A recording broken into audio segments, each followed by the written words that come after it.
Yo, yo, yo, it's your friend Dinner Dog, and today we're going to talk about a little strategy in Lycanthrope I like to call Librarian's Gambit. So it's very specific to Lycanthrope. You probably won't run across this in Safe.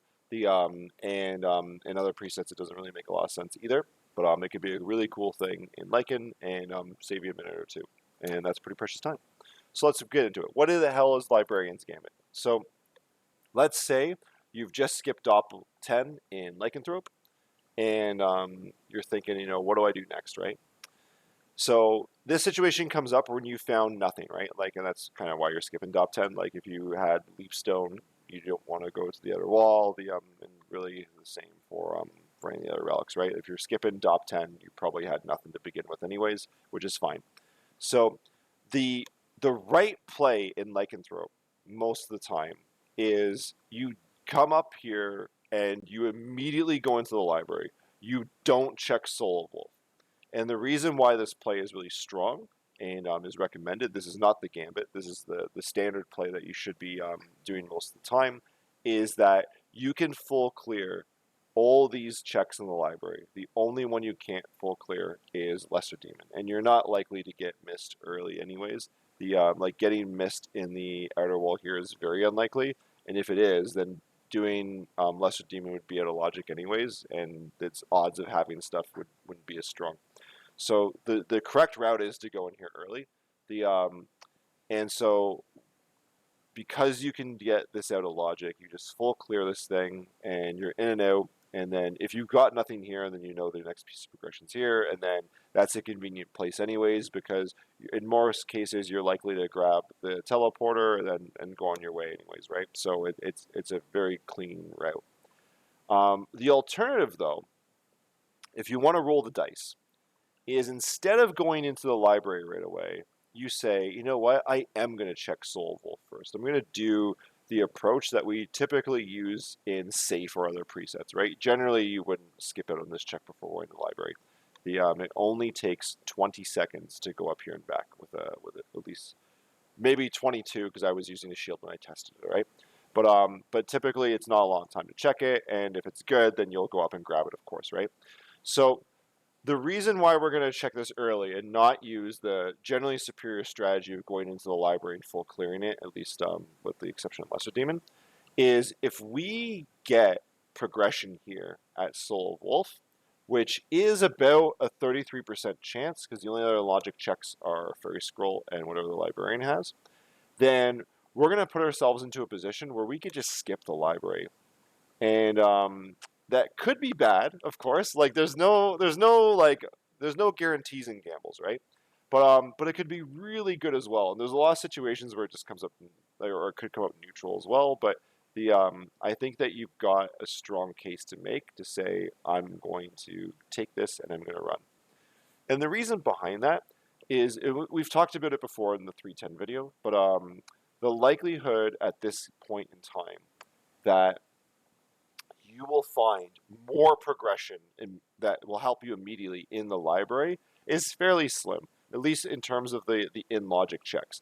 The Now the oddball here is this check in the library here, the fairy card. So you are opening yourself to a bit of risk there if like library has gravity boots, or no, you get gravity boots in Soul of Wolf, and then the seeded intended you to get a more progression here in the library.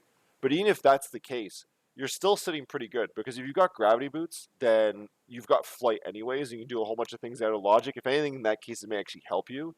Like let's say gravity boots went into Leapstone. Well, that doesn't really help you a lot. I mean, Leapstone's amazing; it's underrated, but it doesn't really progress you that much. You'd be better off coming back later with Mist as long as you're comfortable with flight with just gravity boots and wolf. So you'd probably save some time there.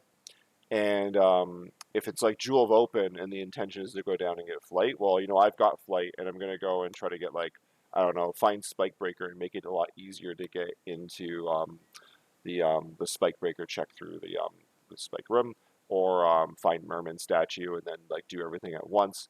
The or just find something that gives you more speed like that or something like that. So there's a lot of situations where even if there was like progression here, it would come out neutral anyways. But yeah, you take this, you take the money and run, and your thought process is these checks here aren't likely to be things. You kind of get screwed potentially if you find the rando ring, or the rando ring is in one of these things. But again, the odds aren't excessively high. We've seen this chart before in or this chart's the wrong word, but like this slide before. Although I've upgraded here to say there's only two remaining checks aside from Soul of Wolf, which we would have checked if we're doing the Librarian's Gambit. So if we look at multi-relic chance locations, the 0 relic checks having to are on tap with like what we have in Leapstone, and Leapstone usually one or the other is good. The Gravity Boots having 4, Flight 5 to 6, the second castle up to 10, right? So there's a bit of risk, but it's not a huge amount of risk. So we want to check the Soul of Wolf location. If it is something, we want to just run with it. If it's not something, then we just go back to the library, and it costs you 20 seconds. But it potentially saves you a really good amount of time. Not having to double dip the library. So is this good, right? The success of the Librarian's Gambit is that you find mist before you have to go back to the library, and you only check the place once. Or you do the same with a library card, right? And you get you cut out some of the back and forth that comes in with checking all this stuff. Now the unfortunate thing is that the back and forth isn't a lot, especially if you're really proficient at the library. So I think Fire 1520 did a example run of the library in Lycanthrope, where I believe he was able to get it to like a minute 20, maybe it was a minute 21, but it was in that case where he full cleared all these checks and checked every item in the library. So you're not going to spend a huge amount of time here, especially if you're very proficient. But if you run into problems, then obviously your time goes up. But you essentially cut the time relatively in half, or by like a third. By just like library carding here immediately and starting your library expedition with the librarian instead of at the entrance of the library over here, and you just do like a relatively straight shot out unless you've got missed, and then you just full clear the whole thing.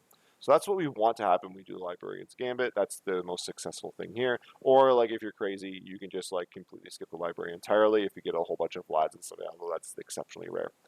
So the pros of this strategy are that library is a dead end. If you remember our video on routing, we typically want to avoid dead ends, especially if there are alternatives. And by getting progression at this point, we're avoiding this dead end until later, until we have to, and then potentially cut out half of it with a library card.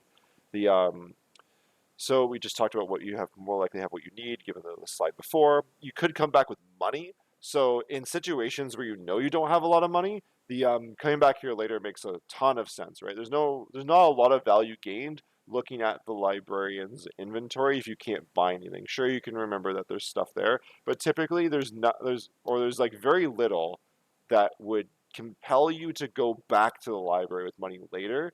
If you didn't have another reason to go there, right? Like maybe duplicate or mana prism, right? But even then, it's still like to teleport back here and go through all this, right? That's going to take a lot of time, right? So there's a lot of situations where even with like really high tier stuff in the library, it's not worth it. So you usually say, okay, I'm going to make one trip there. I'm hopefully going to have cash, and I'm hoping that there are expensive things that my competitor couldn't buy before that I can buy, right? The other pro here is that you start with very solid equipment in Lycanthrope, right? You can comfortably beat the first castle with what you start with, right? So you're not really as hungry as you would be in other presets to have to buy stuff right away. Like let's say you had I don't know, like a garnet, you got like $4,000, you can buy a weapon with that. And maybe get some other goodies that help you out, and that can be really impactful and safe when let's say you have no equipment, for instance, right? Or if you're for some reason playing scavenger, right?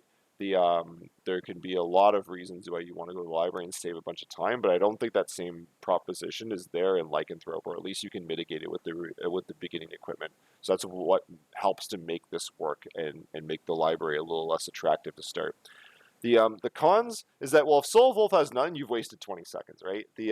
So yeah, getting up and down takes about 20.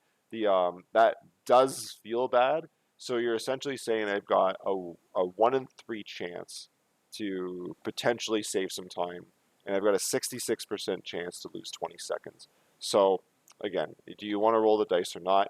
And it's a little bit of like understanding, like, especially if you're at the 300 level and you've been playing for a while, like, maybe if you know what your competitors are going to do and you feel like you need an edge, then you can go for that. Or if you feel like your competitors are going to do the Gambit, then you're like, okay, well, I'm going to go to the library because I'm just going to get an off strategy, and if they're wrong, I'm going to save 20 seconds, right?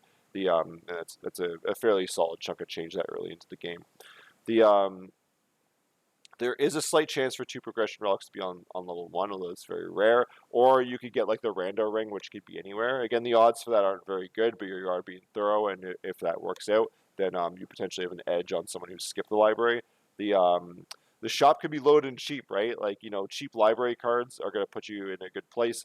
Maybe Mana Prism if you get a duplicator later, or if you get with it with a lot of cash.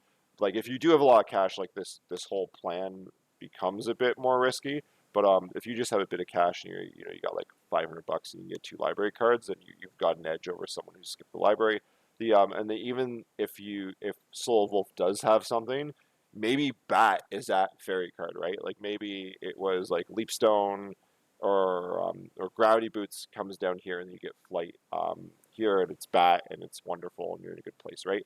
So there's a lot of outs for you, even if someone has done this strategy of the Gambit and they found something here and they've gone off, there's still ways for you to win. So I don't really have a good sense of what the odds are for success, aside from there's a 33% chance to really initiate this thing. Otherwise, you're losing 20 seconds, and there's some other downsides to it. But I've used it in races and it's worked out really well for me. Sometimes I've just lost 20 seconds, right? So for me, it's like, okay, do I feel like, do I have a 20-second advantage in hand already? And, I could put the pedal to the metal and go for it. Or do I feel like, even if I don't have that 20 seconds in hand, I still feel like I need an edge. And I feel like if I just go into the library, then, I'm just following along, I'm falling behind, and at worst I lose 20 seconds and I can try another gamble later, right? Especially because this happens early. You do need to be cautious when you're doing gambles into gambles, but sometimes you gotta do what you gotta do, especially if you know the competition is fierce. All right, so that's all we got for this one here. Comments for any scripts I've got will be in the comments, of course. Sorry, or messages about those things will be there. And yeah, hopefully this works out. Let me know if it does. I'm happy to hear from your experiences. That's it for me. We'll see you in the next one, and cheers.